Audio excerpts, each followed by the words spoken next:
ustedes estén atentos, pero creo que lo último que vimos, estamos viendo la pena de daño, estamos viendo el infierno. Dentro del infierno estábamos viendo la pena de daño, que consiste en la privación de Dios, que es el bien principal. Eso es lo más tremendo, lo más terrible, se priva uno de Dios, del bien absoluto, de la verdad suma, de todos los anhelos del ser humano, de todos los anhelos de un ángel, de todo anhelo de cualquier persona, sea angélica, humana, divina, hasta Dios se anhela como sumo bien y suma verdad. Se goza. El gozo es algo sustancial en Dios. Él es eso, es gozo. Es gozo porque es verdad y es bondad. O sea, no hay en Él otra cosa que ese infinito gozo por la verdad misma, por la bondad misma, es la felicidad misma, es el cielo mismo. Pero en los ángeles y en los hombres, personas humanas y angélicas, por tanto personas creadas, el anhelo más grande por el cual uno fue creado, aunque ahora no lo entendamos, aunque ahora no lo podemos percibir porque tenemos un cuerpo herido por el pecado original, no entendemos lo infinito, no lo captamos, solo podemos tener una idea. Entonces, no nos resulta que sea. En la práctica parece que perdemos un familiar querido y puede doler más sensiblemente, afectivamente, que la pérdida de Dios. Pareciera, porque toca los sentidos, es más fuerte pero sensible. Y si es sensible, es limitado, es material, no es lo mismo y es temporal. En cambio, lo otro que no lo sientes es verdaderamente el bien supremo, lo que uno no tiene que perder, aunque parezca que no es nada, haberlo perdido. Porque somos carnales, sensibles. En cambio, en los ángeles no pasa eso. Cuando ellos eligieron por eso, ellos no se arrepienten, porque ellos no estaban influenciados por este desorden de la naturaleza humana, y entonces no tenían este problema de nosotros. Ellos directamente captaban la idea correcta en toda su amplitud. No tienen mamá, no tienen papá, muerte de familiar, nada de nada. Todo eso es distinto. Entonces ellos captan que el único bien, sumo bien, absoluto, y sin embargo no lo serviré. O sea, ese no se mantiene, no lo cambian. En nosotros es distinto. Después estamos empezando a ver la pena de sentido. Está la pena de daño, que es la fundamental, que repercute en el ser mismo, por tanto en el cuerpo del hombre y en el alma va a repercutir también eso.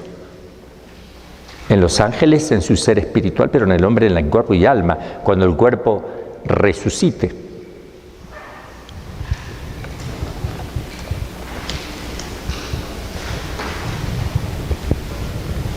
En ellos no se dice de los que van a resucitar que están condenados, es el cuerpo resucitado, no glorificado. Resucitado. Glorificar el cuerpo es por la gloria del alma que va a tener en el cielo, que redunda en la gloria del cuerpo. En ellos solo es un cuerpo resucitado, claro, con la misma naturaleza que el nuestro, espiritualizado, no sobrenaturalizado en ellos, pero espiritualizado. Es decir, hecho de una naturaleza que se puede perfectamente unir a la agilidad del alma, al pensamiento, etc. Pero en ellos no sobrenaturalizado. Nosotros sí, hijos de Dios, incluso el cuerpo participará de esa filiación divina, está divinizado por la gracia. Creo que quedamos ahí, si no me equivoco, en la página 104. ¿O pasamos más adelante?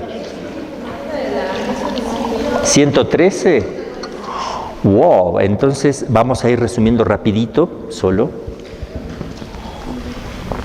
Yo dejé mi papel ahí, me lo olvidé de sacar entonces, y es más adelante. 113, ok. Vamos a seguir resumiendo rapidito.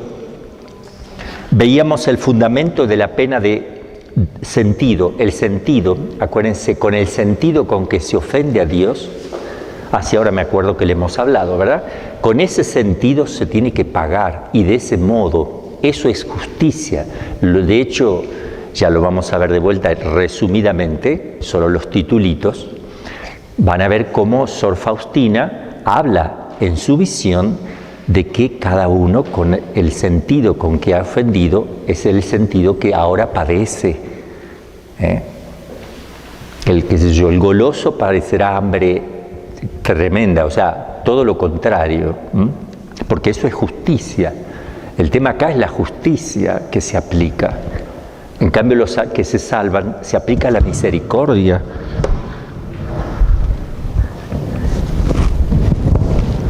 En los condenados también va a haber de alguna manera misericordia, porque si tuvieran que pagar estrictamente lo que es una ofensa infinita a Dios, morir sin Dios, no lo aguantaría la naturaleza ni angélica ni humana.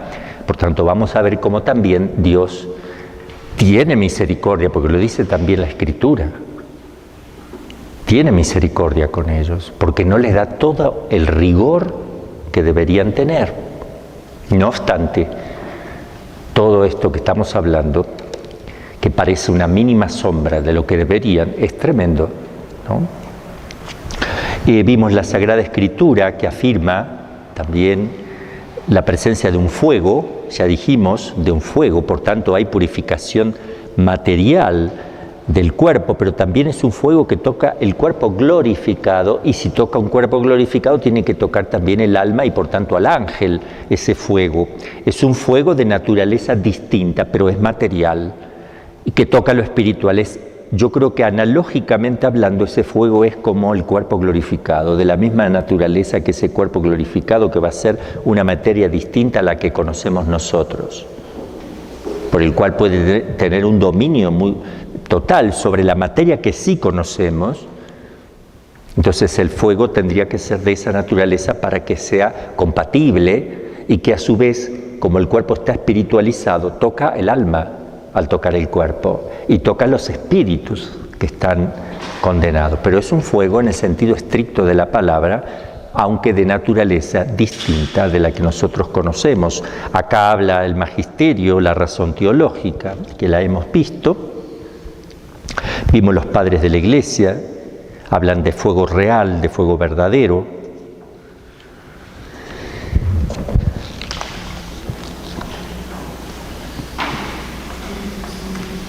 Bueno, entonces hay un fuego que es para todos. La pena de daño es fuego, pero a su vez cada uno en concreto debe pagar por el sentido con que más ha pecado, etc. Eso es proporcionado. ¿Qué cosas van a influenciar en la pena de daño? Dijimos, el lugar mismo del infierno. Eso lo dice también Santa Faustina al ver el infierno. Pongo a ella porque es la que más tal vez conocemos, y los pastorcitos. El lugar mismo del infierno, que va a ser tremendo. La compañía de los demonios y de los demás condenados. Una compañía asquerosa. Uno tiene miedo que se le aparezca el demonio, ¿verdad?, en la habitación. Ni quiere ver lo que va a ver en el rostro. Pero eso es psicológico. Lo real es mayor que lo que pasa en la psicología, en la realidad, ¿no? El tormento de los sentidos corporales internos y externos. Memoria, podría haberte salvado, podría haberte salvado, podría haber, ¿cuánto? Eternamente. O la imaginación, también atormentado por las imágenes, ¿verdad? Y los sentidos externos. Porque así como los que se salvan van a disfrutar con los sentidos externos también. Por eso uno se priva ahora. Por eso el sentido de la mortificación. Por eso el sentido de crucificarse con Cristo. Solo el que se crucifica con Cristo va a alcanzar la gloria que Cristo alcanzó. Es imposible salvarse sin crucificarse, porque la tendencia del mundo moderno es pensar que uno la puede pasar bien como cristiano y pasarla bien en la eternidad. O sea, disfrutar acá y allí. Y eso es incompatible, porque como estamos signados por el pecado original, todo bien que queramos hacer supone una muerte. Y es ahí que no queremos. No. ¿Te toca cocinar? No. ¿Te toca lavar el inodoro? No, se revela uno. ¿Qué querés? y quisiera comer, o quisiera ir a dormir. O sea, obvio que no podemos.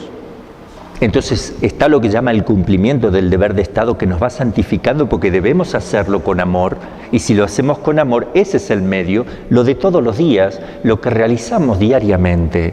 Eso es lo que a nosotros nos asemeja a Cristo, que ha muerto por nosotros.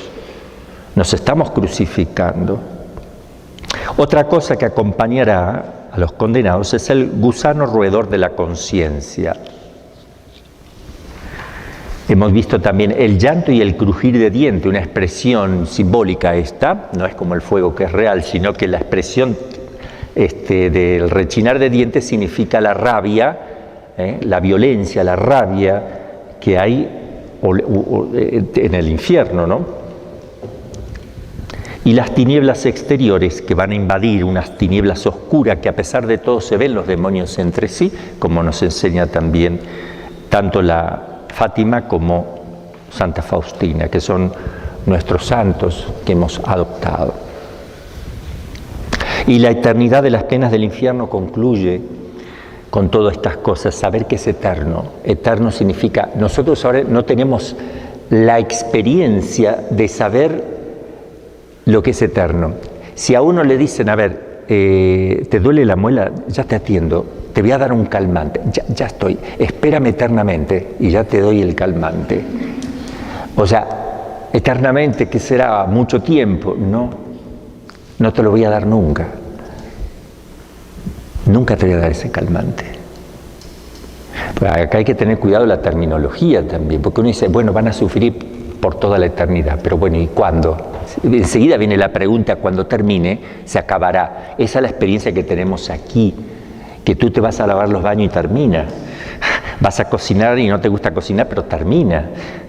Y luego tienes el reposo. Acá cambian las cosas, pero allí no.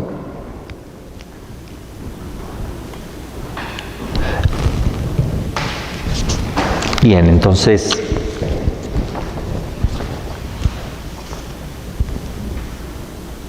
bueno, yo voy a retomar la página 112, no en la 113, para tener un orden. Vamos a retomar entonces, las penas del infierno son eternas, punto. Ahora vamos a explicación teológica de la eternidad de las penas del infierno, porque aquí entran algunas hipótesis que se están dando, si quieren utilizar.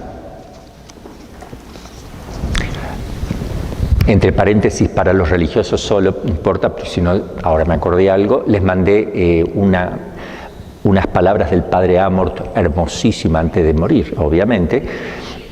Habla sobre Fátima, cosas muy lindas sobre la consagración de Rusia, muy lindo. Lo que yo él se lo escuché hablar a él ya en persona, pero ahí lo pone y se los mandé para que lo puedan ver. Y también el padre Santiago también hoy les mandé para que vean en alguna recreación, fíjense, de ver un poquito un análisis de lo que está pasando en este momento en la iglesia, que comparto absolutamente todo de punta a punta, y quiero que lo escuchen porque es como si yo también se lo diría, ¿verdad?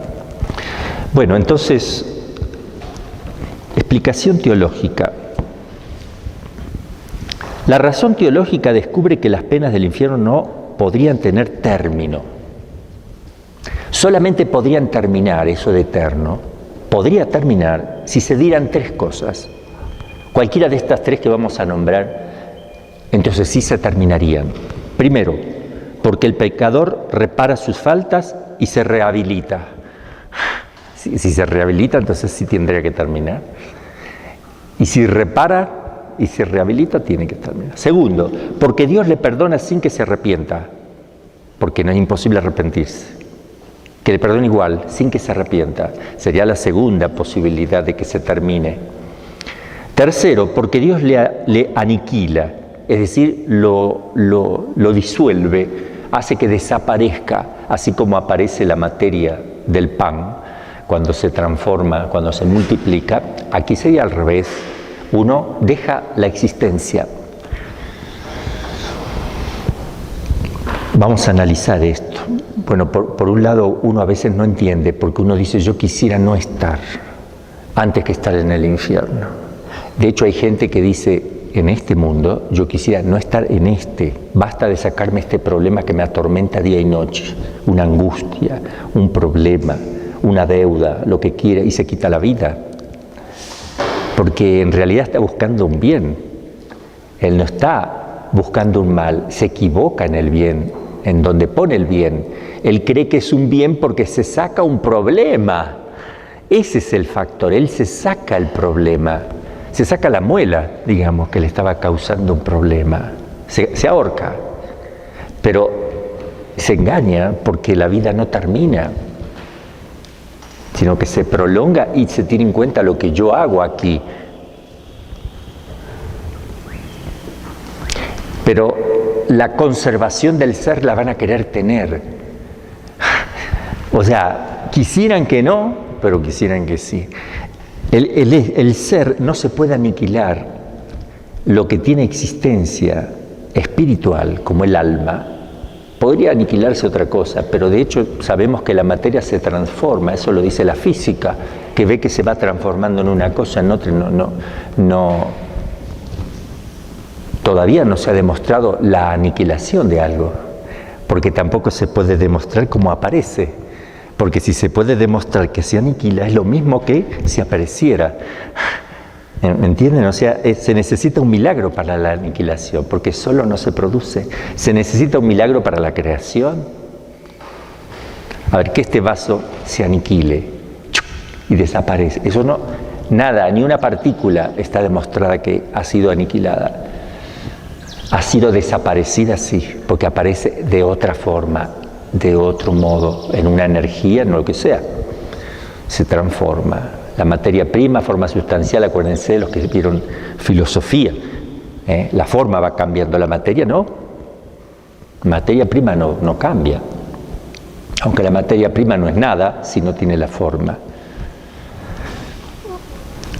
Pero aniquilar a quien fue creado para la eternidad, hay una contradicción de Dios. Ellos mismos saben, los condenados, los demonios y las almas, ellos mismos saben que la aniquilación sería algo que de alguna manera lo desean, pero por otro lado saben que eso es algo mejor, el existir, que el ser aniquilado, aunque hay una contradicción en ellos. Ahora, los que van a estar en el cielo contemplando semejantes cosas, se van a dar cuenta de la bondad de Dios que los conserva, la sabiduría y la no contradicción de Dios, porque ellos fueron creados libremente para amar y no amaron. No es Dios ahora Dios tiene la culpa. Y verán cómo Dios ha sido solícito de millones de maneras para que se salve el alma y no se ha escuchado. Entonces vamos a ver estos 3 puntos. Cualquiera de estas 3 afirmaciones sería herética y absurda, las que hemos dicho, ¿no? Pero vamos a demostrar. Primera hipótesis, el arrepentimiento y rehabilitación del pecador condenado. ¿Por qué no es posible? Esto está condenado primero por la Iglesia, en el magisterio de la Iglesia. Ahí tenemos Denzinger 2:11. Pero además, si queremos encontrar razones, porque contradice el dogma de la eternidad de las penas del infierno. Entonces, si no vas a estar eternamente, ¿cómo compaginas que el infierno es eterno como lo enseña el dogma de la Iglesia?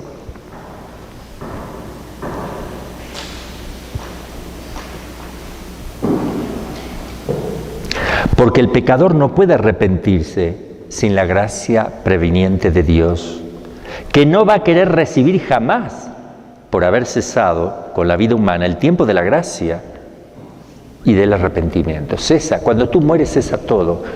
Por eso que antes de morir hay que arreglar las cuentas, ¿no? Porque los sufrimientos del condenado no tienen valor redentor alguno. Todo lo que está sufriendo no le sirve para remediar, porque es un castigo justo, no tiene mérito en sufrir. Y no lo va a ofrecer, no lo va a querer ofrecer. Y si lo ofreciera no tiene sentido, ya pasó el tiempo de la prueba.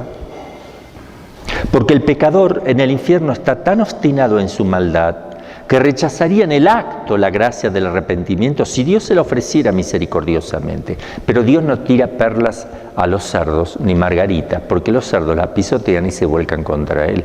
Eso lo enseña Jesús. No echéis perlas a los puercos ni margaritas, porque no sea cosa que pisoteándolas se vuelquen contra usted, porque la desprecian, porque no la saben valorar. No la van a querer. Tú no le vas a dar a alguien algo que te lo va a tirar en la cara. Porque la naturaleza misma de la eternidad impide todo cambio con relación al fin último. No hay cambio con respecto al fin. Libremente escogido en el momento de la vida y especialmente en el momento de la muerte. Uno lo va escogiendo en vida y especialmente queda definido eso en el momento de la muerte. La segunda hipótesis, porque Dios le puede perdonar sin que se arrepienta. ¿Por qué no le perdona sin que se arrepienta? Segunda hipótesis.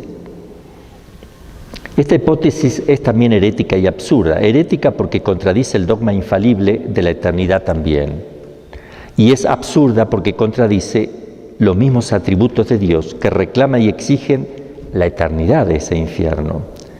Primero contradice la justicia de Dios. La justicia exige que se castigue al pecador obstinado en su culpa por una pena infinita, porque el pecado encierra en todo modo una malicia infinita, aunque no lo veamos eso nosotros. Porque a quien se ofende es infinito, como dice Santo Tomás. El pecado cometido contra Dios tiene cierta infinitud por razón de la infinita majestad divina. Por eso a veces uno puede confundirse, porque uno puede pensar, no, yo pequé contra mi hermano, que me enojé con él, pero no contra Dios, yo no quiero ofender a Dios. Yo me enojé no lo quise mirar, le contesté mal a mi hermano, pero no a Dios. Yo a Dios no, ¿cómo le voy a hacer eso a Dios? Pero el que se lo hace a su hermano, se lo hace a Dios.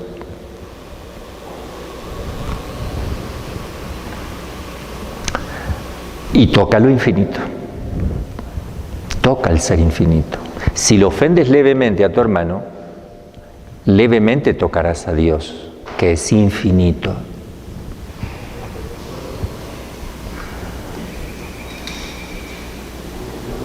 Y como el hombre no puede soportar una pena infinita en intensidad, tiene que soportarla infinitamente en la duración. A ver, bienvenidos, hermanito, adelante. ¿Me entendieron esto que es muy importante? La pena que deberían tener los condenados debería ser infinita, porque infinito es a quien han ofendido. Pero si pagaran infinitamente en intensidad, no aguanta ninguna criatura. Entonces, ¿cómo lo pagan? No en intensidad, sino, ¿cómo? En el tiempo. Poco, lo que pueda soportar una criatura, lo máximo que pueda soportar, pero se prolonga en el tiempo eternamente. Entonces sí pueden pagar la ofensa infinita en justicia, porque la eternidad es infinita en ese sentido, entre comillas, es eterna.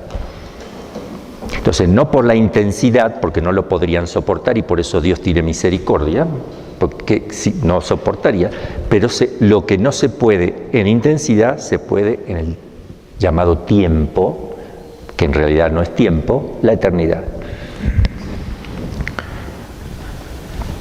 Y lo otro contradice el amor mismo de Dios, aunque parezca increíble, el perdón otorgado a los condenados del infierno estaría en contradicción con el mismo amor de Dios. O sea, si Dios perdonara, Dios en el mismo amor de Él habría una contradicción. Dante Alighieri, cuando colocó a la puerta del infierno esta expresión, me hizo la divina omnipotencia, la suprema sabiduría y el primer amor. En la puerta del infierno. ¿Quién hizo el infierno?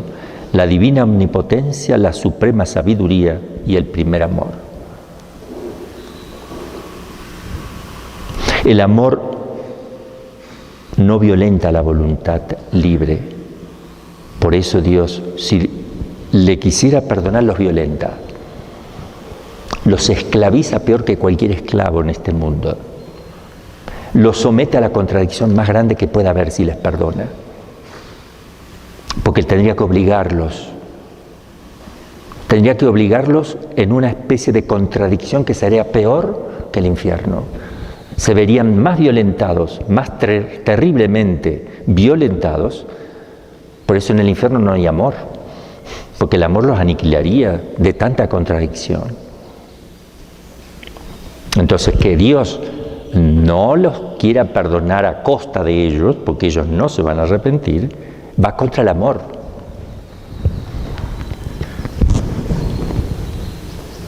Acercarlo a sí mismo sería peor que el infierno y ontológica y teológicamente imposible.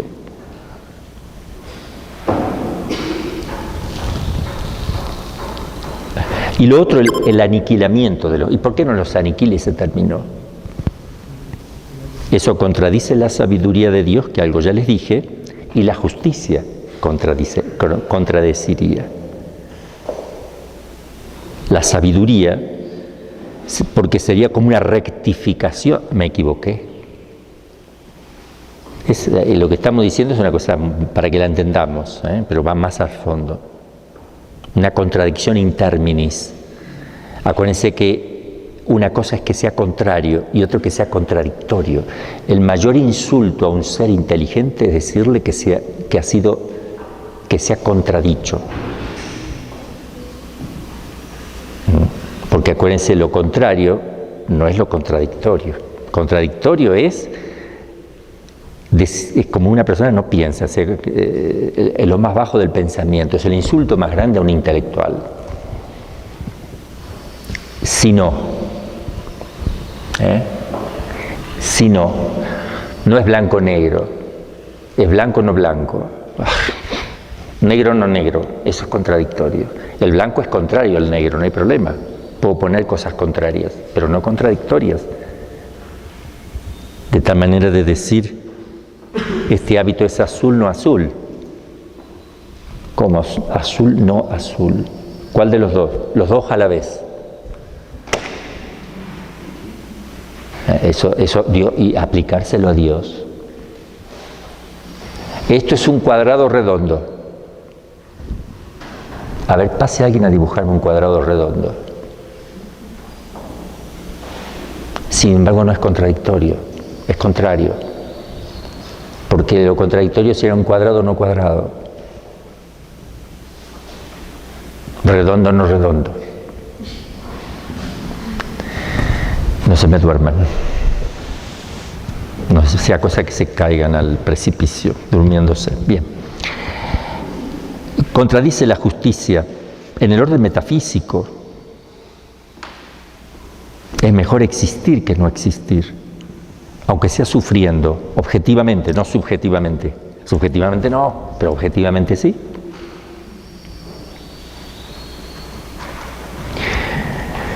Hay muchas cosas interesantes para analizar. Ahora vamos a ir viendo algunas cositas muy interesantes. Porque los condenados, como los que se salvan, dejan cosas acá en la tierra. No solo su cuerpo que se va corrompiendo, dejan cosas y han hecho. A ver, un condenado hizo cosas buenas también. Y ha dejado cosas buenas. Se condenó, pero dejó dejó un hospital. Hizo un hospital. Y gracias a eso, mucha gente puede encontrar alivio. O qué sé yo, dio limosnas, o hizo algo del cual se sigue produciendo frutos buenos, pero se condenó porque murió en pecado mortal, está en el infierno.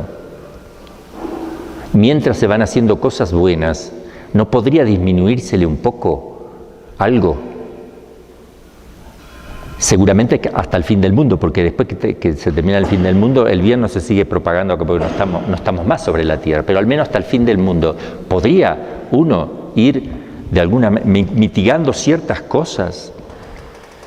Es la pregunta que me hago. Otra pregunta, en la medida que está condenado tanto tiempo, porque ¿qué pasa con los pecados? Porque supongamos una persona que católica, practicante, se absuelve de los pecados y claro, está perdonado, pero falta pagar la pena que se tiene que pagar en el purgatorio. Pero supongamos que muere en pecado mortal más adelante y no terminó de pagar en el purgatorio lo que tenía que pagar. Y se va al infierno. Eso que debía pagar en el purgatorio, que era temporal, ¿qué va a pasar en el infierno con esa temporalidad? Madre Pía, ¿me está entendiendo, no? También es una pregunta que hay que hacerse. Y también los que se salvan, esto está toda hora, yo se los pregunto para que uno, al preguntar, aparece la inquietud. Y cuando tocamos el tema, a ver cómo era, eso es una forma pedagógica también que siempre es interesante. Lo pone Santo Tomás con las objeciones, siempre te empieza con las objeciones y crea un problema y después va solucionando. Yo también estoy tratando de ver eso. El que va al cielo, que ya tiene su recompensa, un santo, a ver, Madre Teresa de Calcuta, al cielo derecho. Y las hermanas de la caridad siguen haciendo caridad y amando a Dios y haciendo penitencia y salvando almas, gracias a la Madre. Y la Madre entonces ya tiene su felicidad completa, ¿no va creciendo su gloria? Es otra pregunta. A lo mejor podemos distinguir entre gloria esencial y accidental. ¿Y hasta cuándo? Si fuera así.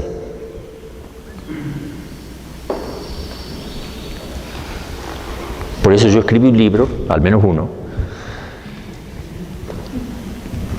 para morir tranquilo. Pero no sé si va a ser porque se me vaya disminuyendo si voy abajo o se vaya aumentando si voy para arriba. Bueno, pero es importante hacer el bien. Salvar un alma es salvar la propia, decía un santo. Creo que San Alfonso lo decía, ¿verdad? Si tú salvas un alma, salvas la propia.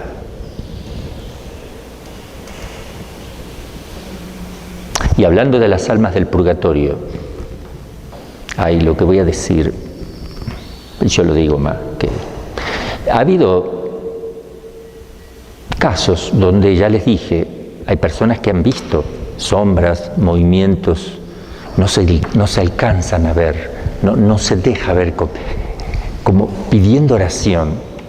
Siempre está el misterio en eso. Yo les puse, creo que se los dije, ¿no? Una hermana mía, religiosa, que veía a la religiosa que había fallecido hacía poco, la veía en la sacristía que la espiaba, así. Cuando ella miraba, se corría, justo en una esquina, iba para atrás y no la veía. Y le estaba pasando a varias hermanas y no se comentaban entre ellas.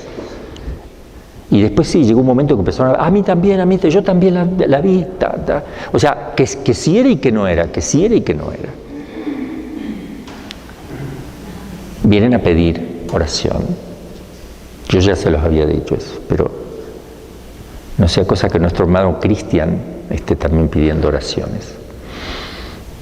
Porque sí, algunos han visto cosas por ahí, los hermanitos, por separado, aquí dando vuelta, hábito azul. Nuestro hermanito Cristian murió con su hábito puesto, contento.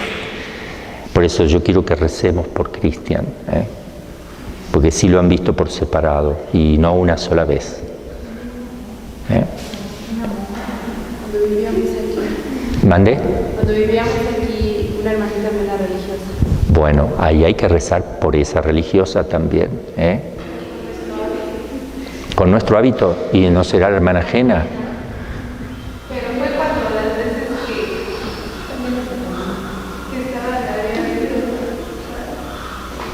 No escucha la gente, ojo que está escuchando la gente aquí. ¿Qué dice, madre? Que aquí, bueno, dice una hermanita que una vez vieron una hermanita aquí también y han rezado por ella. Eso también, digo para que no se asusten, esas cosas suelen darse. Se los digo porque yo conozco, como aún no es sacerdote, le vienen a contar más seguido, pero esas cosas suelen pasar porque Dios es muy bueno, más de lo que uno cree. Cuando hablamos del infierno no veamos a Dios malo, Dios es muy bueno. El tema es que nosotros no aceptamos la bondad. Y ya van a ver que vamos a hablar de una cosa para que lo entiendan, que es muy importante. Mostrar el infierno, como lo hizo la Virgen de Fátima. ¿Por qué lo muestra? Si lo más importante es buscar a Dios por el amor que por el temor. Otro planteamiento. Sin embargo, es un acto de amor mayor mostrar el infierno. Van a ver por qué. Es mucho mayor que decir, amen a Dios, que Dios les ama infinitamente. Mostrar el infierno es más. Y toca a más gente y convierte más. Según las circunstancias históricas y según el hombre que está herido por el pecado original, que más le va el rigor que la bondad. Ya van a ver ahí algunas cositas interesantes, unas reflexiones, porque uno dice, ahora entiendo. Entonces, asustarme, meditar sobre el infierno, lo que hace San Ignacio de la contemplación, meterme y escuchar hasta los sonidos y olfatear el olor pútrido del lugar, etc. Todo eso es bueno. Por lo otro que viene, por lo otro que viene. Bien, entonces vamos ahora a comenzar con un tema, cuestiones complementarias, la psicología de un condenado. Cuando hablamos de psicología del condenado, hablamos de la parte subjetiva, no objetiva. ¿Objetivo qué es? Es un fuego que te quema, objetivo para todo. Primero la pérdida de Dios, objetivo para todo. Un fuego que toca el alma y el cuerpo para el hombre y toca el ser espiritual para un ángel, eso es objetivo. Ahora, cada uno sufrirá subjetivamente distinto, nadie sufre igual. Y entonces hablamos de la psicología, ¿qué pasa dentro de mí? Mecanismo psicológico cuando yo estoy o cuando hay una persona en el infierno. Santo Tomás dedica una cuestión entera, en la cuestión 98 de la Suma Teológica, para examinar el funcionamiento psicológico. Con esto vamos a aprender un poquito de psicología también, y la mejor psicología, realista. Entonces examina este funcionamiento psicológico de las almas reprobadas y los sentimientos que experimentan en orden a Dios. Miren qué lindo, ustedes quieren, estamos viendo el infierno, la maldad, lo espantoso de eso. ¿Qué les produce cuando uno dice, Dios es infinitamente bueno, la bondad que Dios tiene? ¡Wow! Me cae mucho mejor. O sea, puedo ir más allá y puedo ir un poquito más allá de lo que siempre pensé de la bondad de Dios y la deseo. Porque toda verdad que se vea siempre ayuda a todas las demás verdades, porque son verdades. Cuando los niñitos pastores vieron el infierno, el amor que les agarró a Dios, a las almas, de hacer más penitencia, no era el miedo, es que se llenaron de santo temor, que es un don del Espíritu Santo y que está inspirado y movido por el amor. Pero claro que les dio miedo, pero hubo un salto del miedo al amor, porque somos hijos del rigor, hijos del pecado, tenemos pecado original. La única criatura que podría haber aprovechado sin mirar nunca el infierno hubiera sido la Santísima Virgen, con que solo conociera que Dios, quién es Dios, ya está. Ya no necesita meditar el infierno como con la meditación ignaciana, ¿verdad? Y la humanidad de Cristo.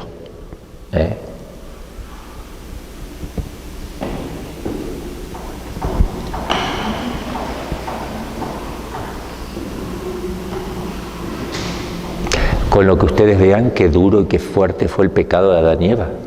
Pecaron contra el amor directamente. Contra el amor directamente. No pensaban en el infierno, que no había, o sea, estaba el infierno, pero no, al menos no se ve que se les haya sido revelado el tema del infierno. Vieron una serpiente mala que hablaba y se dieron cuenta que era un espíritu que tenía inteligencia, pero no les pareció demasiado extraño en un mundo donde estaban descubriendo cosas nuevas.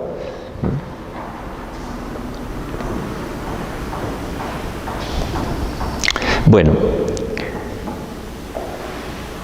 recordemos a San Ignacio tratando de enseñar a analizar a través de la aplicación de sentido que un demonio o un alma condenada experimentan allí para tomar conciencia y alejarse del pecado. También Nuestra Señora del Rosario de Fátima, al mostrar el infierno, ahí dice, para que se recuerden a los pastorcitos. Vamos a ver esta psicología.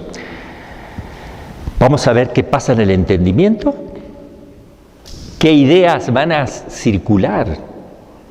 ¿Qué pasa en el entendimiento? No solo con las ideas del entendimiento, sino que en el ser humano también entra la imaginación y la memoria aquí, como conocimiento sensitivo, no solo como conocimiento intelectual. Y luego vamos a ver qué pasa por la voluntad o los apetitos.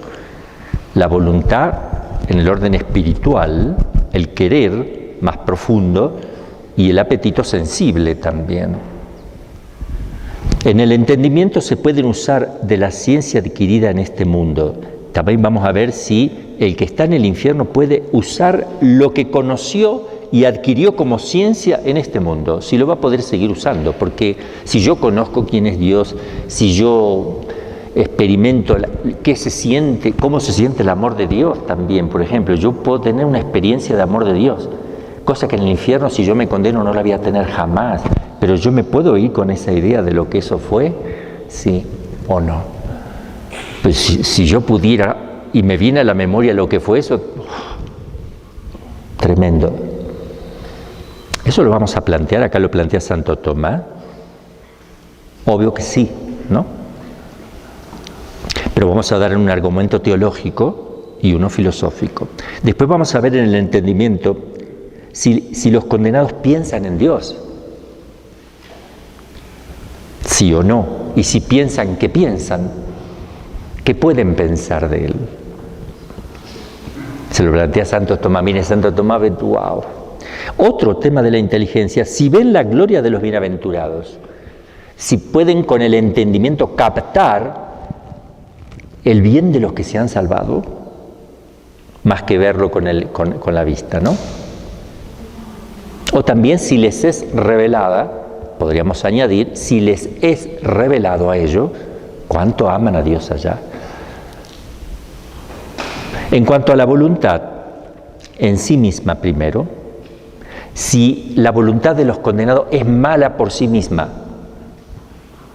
o pueden ellos hacer algo menos malo, que sería bueno. Porque tienen libertad, ¿eh?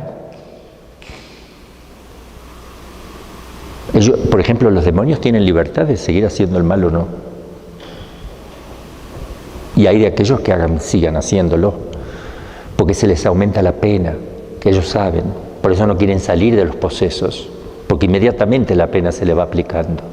Y mucho más en el juicio, porque mientras ellos vivan y sigan haciendo mal, hasta el fin del mundo también para ellos, pueden seguir creciendo en maldad. O evitar maldad. Si evitan maldad, ¿es un bien?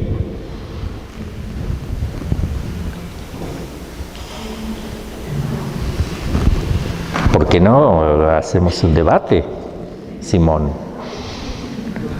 ¿Hacer menos mal es hacer bien?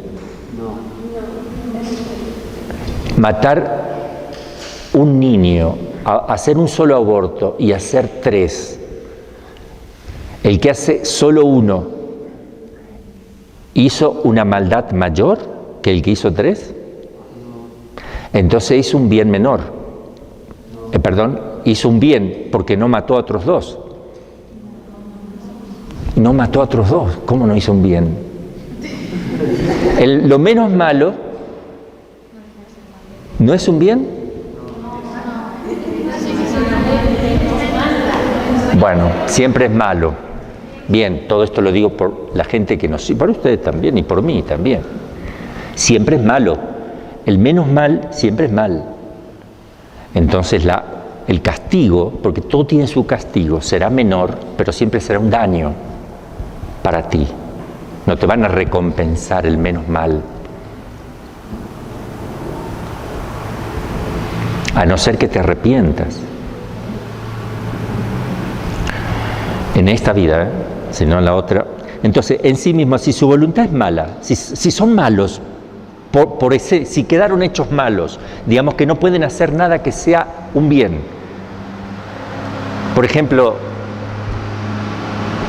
un demonio clavarle, por decir así cosas muy plásticas, el tridente más fuerte o menos fuerte, porque ellos van a atormentar a las almas, además de ser atormentados, porque ¿cómo es que atormentan? No pueden no atormentar, porque al ser ellos atormentados, necesariamente atormentan a todos los que están al lado. Ustedes vieron que una persona que está,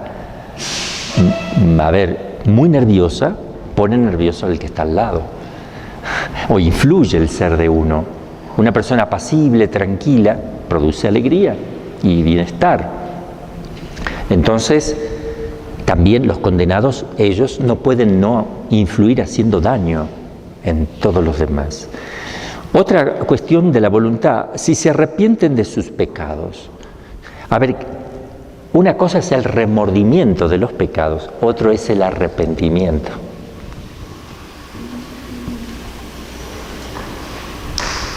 Por eso cuando uno se va a confesar tiene que tener cuidado de no estar, decir, ay, ¿por qué? Ay, ¿por qué hice? Tiene remordimiento, pero no necesariamente tiene arrepentimiento, porque a lo mejor está así porque él se ve que falló, como yo fallé. ¿Cómo voy a fallar yo? Yo prometí, ya otra vez. Una cosa es el remordimiento, otra cosa es el arrepentimiento. El arrepentimiento supone una gracia, si no, no lo puedes tener. Y es la compunción del corazón, o lo que se llama la penitencia interna. Pero el remordimiento nunca es bueno. Vivir con remordimiento, eso no hace bien. Nosotros tenemos que vivir en confianza, en abandono a Dios, en el perdón, en el arrepentimiento continuo, pero no en el remordimiento. Ahora, en el infierno, podemos preguntarnos si se arrepienten de sus pecados. Otra pregunta, si pueden encontrar nuevas culpas. Si va aumentando.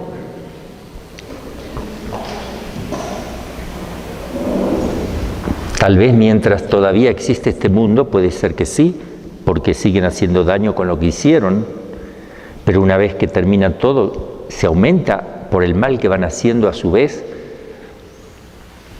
Esa es otra pregunta. Después vamos a ver con relación a Dios, si ellos odian a Dios. También podríamos plantearnos si pueden no odiar a Dios. Lo podemos poner de otra manera. Si en algún momento tienen una pausa en ese odio a Dios, o tiene que ser continua. El mal que hacen tiene que ser continuo, o puede haber una pausa diciendo, bueno, ya descansamos un poco antes de seguir haciendo el mal. Vamos a tomar un recreo. Otra pregunta, si quisieran no existir, psicológicamente hablando, ¿ellos quisieran no existir? Otra pregunta, con relación a los demás, si ellos quisieran que todos se condenen, o quisieran que no, porque ahí en un pasaje del Evangelio, Lázaro y el rico, donde parece que el que está en el seno, el que está condenado le dice al que está en el seno de Abraham, Lázaro, que se le aparezca a su pariente para que tampoco se condene. No se debe tomar ahí literal porque se está enseñando, lo que se propone enseñar aquí Cristo es la imposibilidad de la comunicación de un lado al otro y de la imposibilidad de arrepentirse por asustarse, que eso no tiene nada que ver, que hay que creer, hablar, etcétera. Porque si no, no puede establecerse un diálogo y Jesús está poniendo un ejemplo de un diálogo.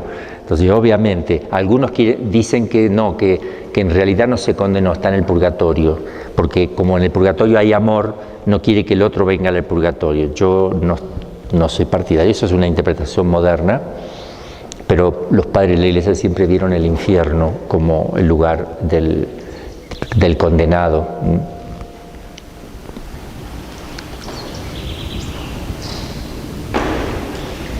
Vamos a empezar.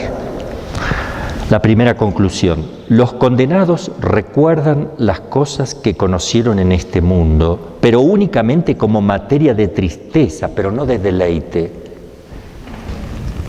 Sí recuerdan todo, pero todo les produce tristeza, nada les produce agrado, porque todo les sirvió para mal, no supieron, todo es remordimiento allí, todo es remordimiento, no hay arrepentimiento.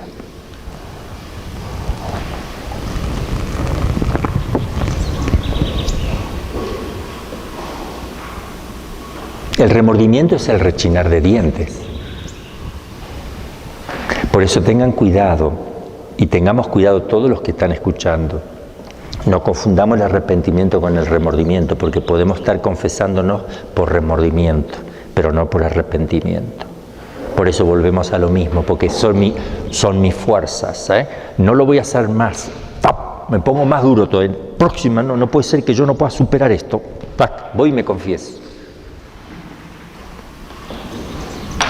Vas a caer al otro día, vas a volver a caer, porque estás luchando con tus músculos, porque no te arrepientes. El que se arrepiente supone una gracia, supone que sin Dios nada puedes hacer, supone el amor que Dios te tiene y el desprecio que has tenido de dejar de amar a quien tanto te ha amado.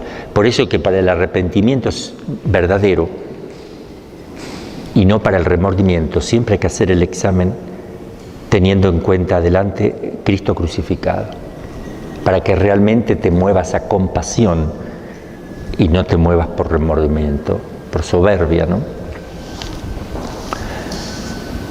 ¿Y cómo lo prueba? Esto lo enseña Santo Tomás, es la conclusión. ¿Cómo lo prueba Santo Tomás? Él pone dos argumentos, uno teológico y otro filosófico, para explicar esto de que todo lo que recuerdan les produce tristeza y no deleite. El argumento teológico que pone es el texto de San Lucas, capítulo 16, versículo 25, en el que el patriarca Abraham le dice al rico Epulón, condenado en el infierno: hijo, acuérdate de que recibiste ya tus bienes en vida. Y se pone triste. Haz eso, lo único que tienes que hacer es recordar que has tenido tus bienes en vida.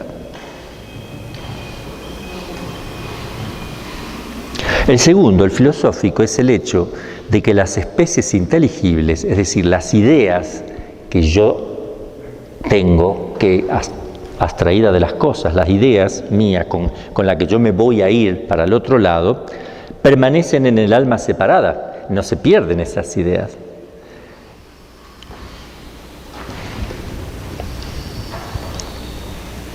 Pero sería en vano para los condenados si no pudieran usar de ellas. Luego pueden usarlas. Claro, se van con ellos. Esas ideas, sí. Todo el conocimiento que se tenga, uno se lo lleva. Y en el corpus, en el cuerpo del argumento, voy a leer textual para que nos hagamos el oído también al escrito de Santo Tomás, y porque está simple y lindo para leerlo. Dice: así como por la perfecta bienaventuranza que gozarán los santos, nada les faltará de cuanto pueda producirles alegría, así nada faltará a los condenados de cuanto puede ser para ellos ocasión de tristeza. Es muy simple. Y sigue diciendo: así los condenados tendrán la consideración actual de las cosas que conocieron en este mundo, pero únicamente como materia de tristeza, no de alegría, porque recordarán los males que hicieron, a los que deben su condenación, y los bienes que perdieron, y uno y otro recuerdo les atormentará. De semejante manera serán atormentados pensando que las cosas especulativas que aprendieron las intelectuales en este mundo las conocieron de modo imperfectísimo, porque no las relacionaron con el fin último, que es la salvación eterna, y perdieron la suma perfección de las mismas que hubieran podido alcanzar en la gloria del cielo. ¿Alguno tiene un marcador rojo para marcar un error que tengo aquí? Gracias.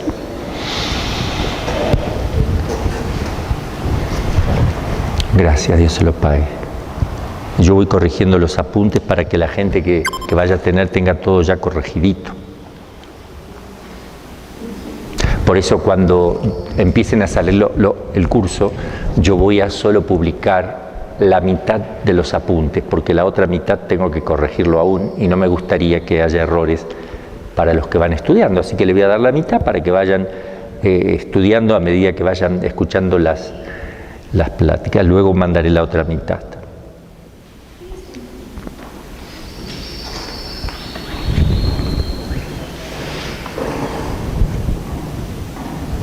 Bueno, el profeta de Dios, en el libro de la sabiduría, Dios había ya descrito en el Antiguo Testamento lo siguiente: luego vagamos fuera del camino de la verdad, la luz de la justicia no nos alumbró, no salió el sol para nosotros.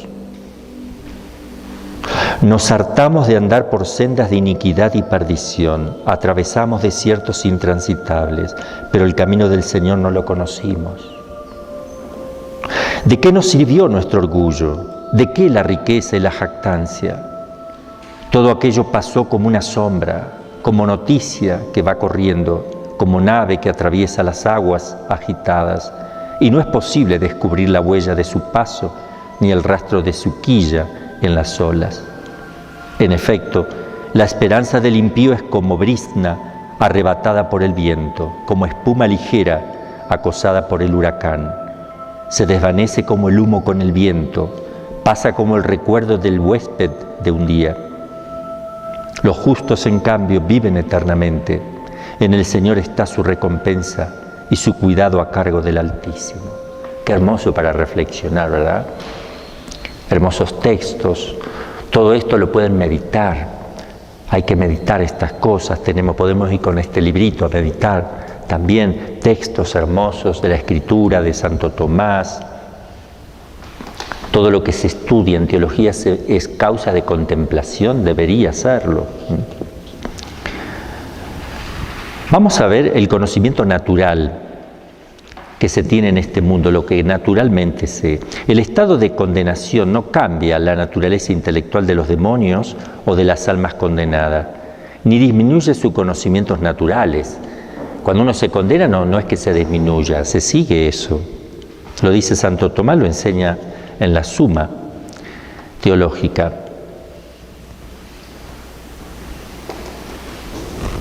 Es más, tienen mayor lucidez en el infierno que estando acá, porque aquí nosotros no tenemos la total claridad de las cosas, pero por la imperfección de nuestro cuerpo.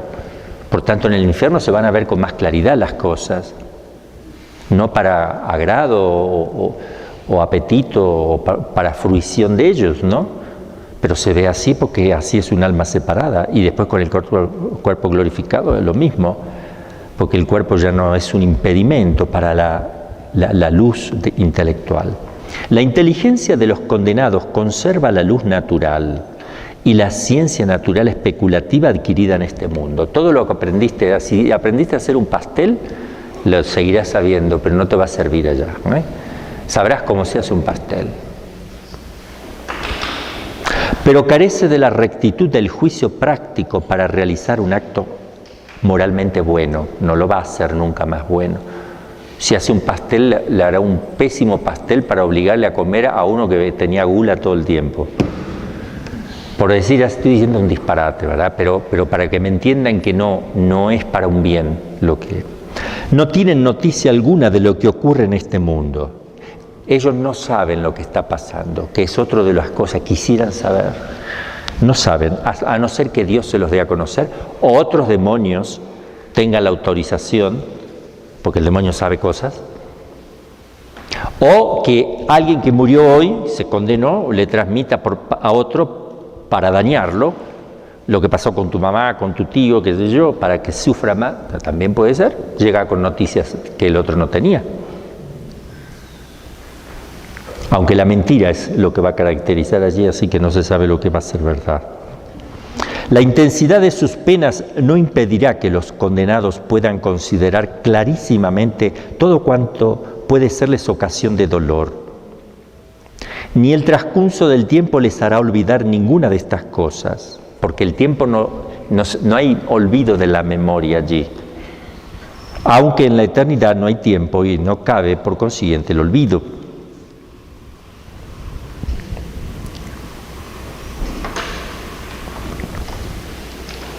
Los demonios tienen torpezas también.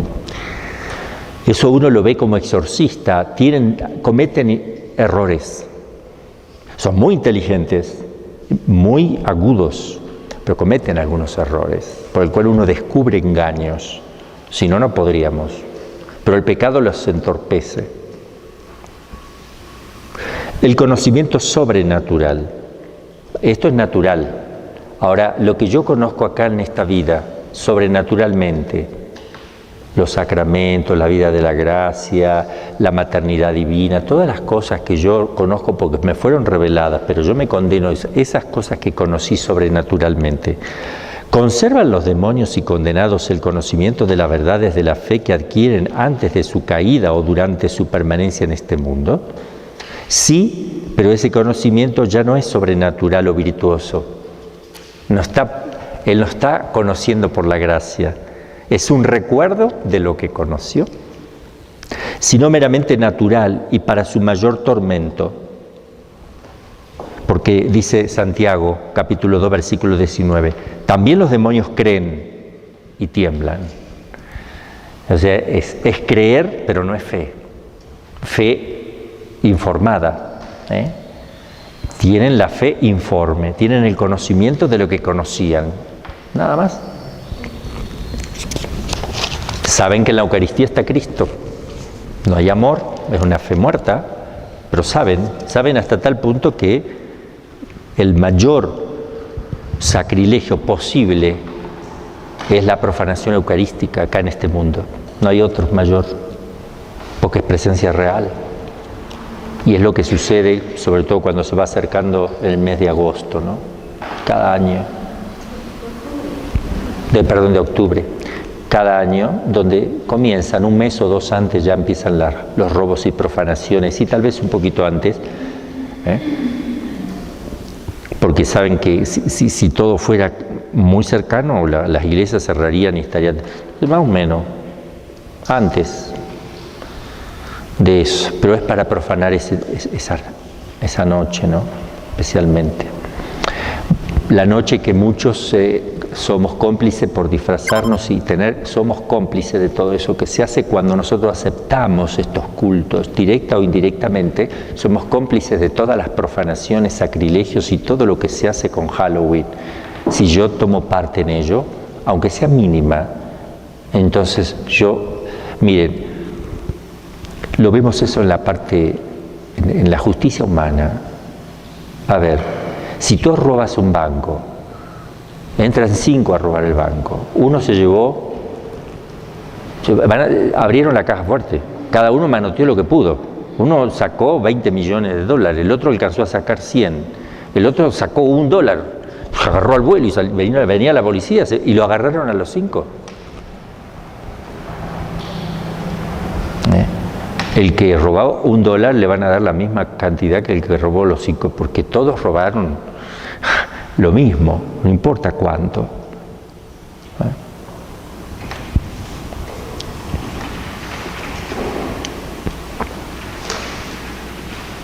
Otra conclusión.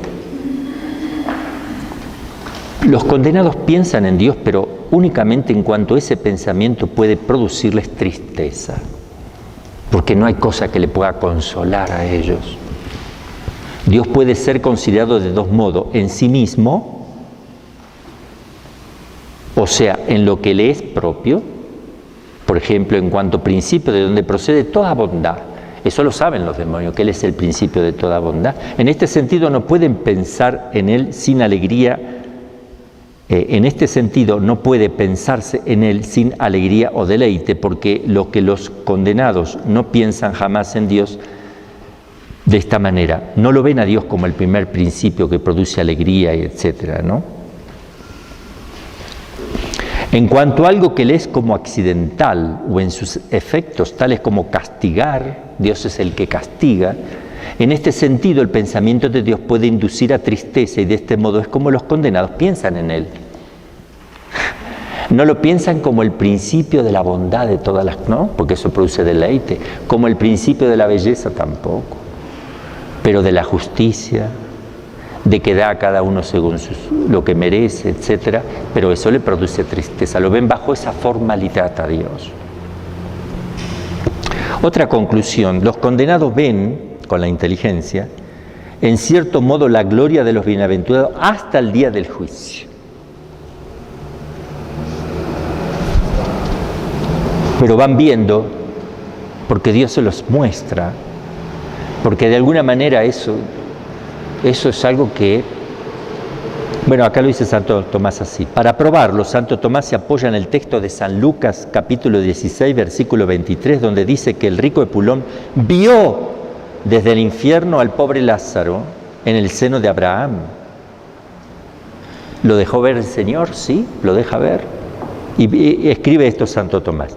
Los condenados antes del día del juicio, ven a los bienaventurados en la gloria, no porque conozcan cuál sea la gloria de que gozan, eso no lo pueden conocer, sino porque ven que están colocados en una gloria inestimable. Y esto les llena de turbación, como dice de los impíos el libro de la sabiduría. Al verlo, al justo, se turbarán con terrible espanto y quedarán fuera de sí ante lo inesperado de aquella salud. Pero después del día del juicio serán privados totalmente de la visión de los bienaventurados. Ni disminuirá por esto su pena, sino que más bien se aumentará, porque recordarán la gloria de los bienaventurados que vieron durante el juicio final o antes de él, y esto les causará gran tormento. Pero además se afligirán al ver que han sido reputados indignos incluso de ver la gloria de los santos, que los santos han merecido poseer. Por ejemplo, en el infierno se sabe, los demonios saben si alguien se fue al cielo, porque no está en el infierno primero. Y segundo, tal vez no sepan exactamente si están en el purgatorio o en el cielo, pero ven que se está muriendo, se murió y no lo tienen con él, obviamente, lo perdimos, ¿no? Y nunca los quieren para sí. Es distinto, lo quieren, pero no para sí. Y ese querer no es un querer, sí, es un querer, pero movido por el odio, no es amor.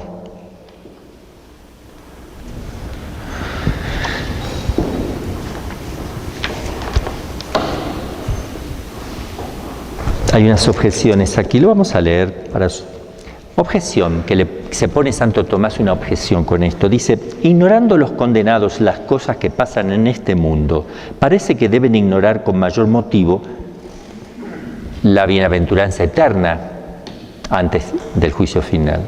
Respuesta, las cosas que pasan en esta vida no afligirán a los condenados tanto, si las vieran, como la visión de la gloria de los santos. O sea, la respuesta de Santo Tomás. Objeción, otra más.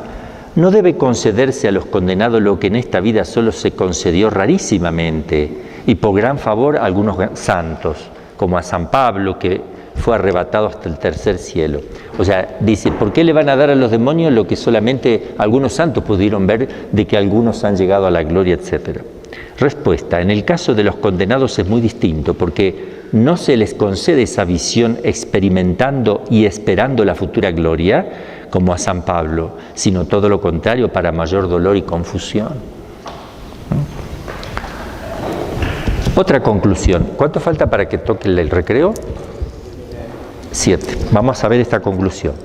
La voluntad deliberativa de los condenados siempre es mala y siempre tiende al mal. ¿Qué es la voluntad deliberativa? La libertad que tienen de ir eligiendo entre una cosa y otra cosa, deliberar, pensar, razonar, dice Santo Tomás, la voluntad deliberativa de los condenados siempre es mala y siempre tiende al mal. Para probar esto, Santo Tomás dice, la voluntad obstinada de los condenados no puede inclinarse sino al mal, porque ya está dirigida hacia allí. Y la otra, la voluntad de los condenados es, con relación al mal, lo que la de los bienaventurados con relación al bien. Pero los bienaventurados nunca quieren el mal, luego los condenados nunca quieren el bien. Uno que se salvó y está en el cielo nunca querrá el mal. Lo mismo un condenado nunca querrá el bien. Y acá está Santo Tomás, lo pongo aquí el corpus, que lo explica lo mismo con palabras muy simples. Santo Tomás tiene un modo muy simple de explicar las cosas. Lo van a leer ahí solito para que yo pueda ir avanzando un poquito más.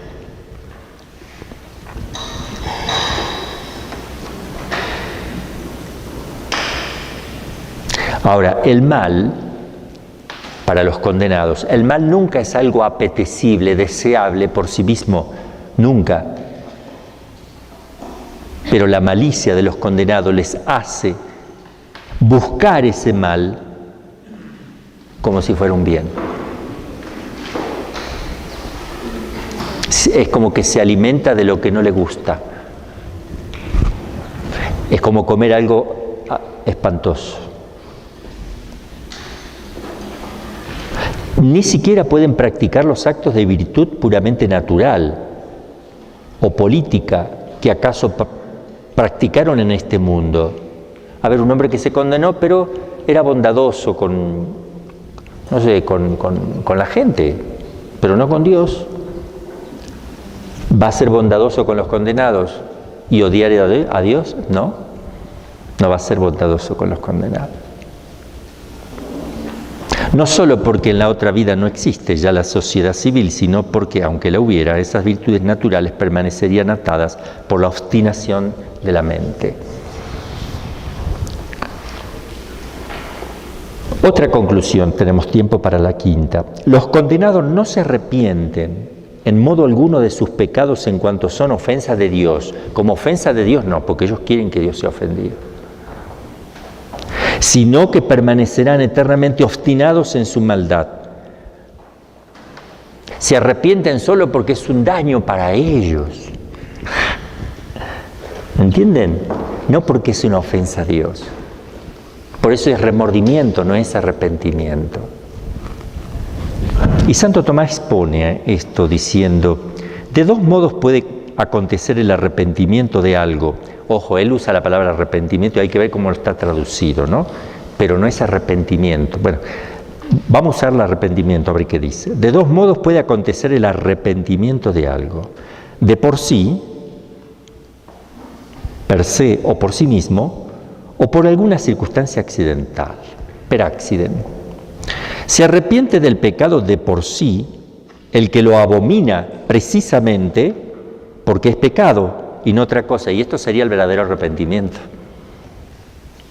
Y se arrepiente no de por sí, sino solo indirectamente el que lo detesta no porque sea pecado, sino por la circunstancia que lleva consigo, por ejemplo, por las penas con que se le castiga, y esto no sería propiamente arrepentimiento, no lo pone Santo Tomás, sino que sería propiamente remordimiento.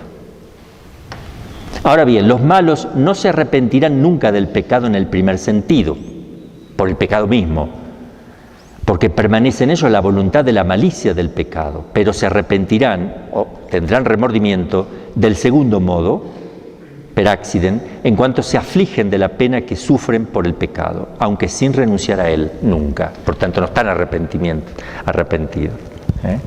propiamente hablando.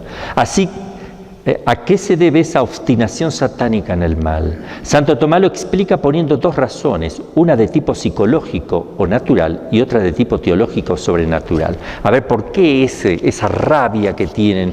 Vamos a ver teológicamente y psicológicamente estas cosas. Porque así lo exige la psicología del alma separada. Mientras permanecemos en esta vida, somos libres para elegir el bien o el mal, en esta vida. Poniendo nuestro último fin en Dios o en las criaturas. Pero en el momento de la muerte, el alma queda definitivamente fijada. Esto es muy importante, esta expresión, fijada, fosilizada. Hemos dicho ya lo hemos dicho, en el fin bueno o malo que ha elegido. continúa siendo libre para escoger esta cosa o la otra dentro del fin bueno o malo que escogió libremente, pero no para cambiar o escoger otro fin distinto del que escogió. Luego, así como el mal es psicológicamente imposible en el bienaventurado, de igual forma es psicológicamente imposible el bien en el condenado. Por tanto, quedará el condenado eternamente obstinado en su maldad. La explicación filosófica de esta inmutabilidad en el fin previamente elegido hay que buscarla en la naturaleza misma del funcionamiento psicológico del alma separada. A ver, ¿cómo funciona la psicología? Hemos indicado ya que las almas separadas funcionan a la manera de los espíritus angélicos, porque está separada aún, no por razonamiento o discurso, sino por el golpe de vista. No pueden pasar de una idea a otra porque no tienen su cuerpo para hacer eso. Captan todo de una sola mirada. Por eso dice, sino por el golpe de vista de una naturaleza instantánea. Y lo que de esta manera se ha elegido como fin último y definitivo es suyo irrevocable.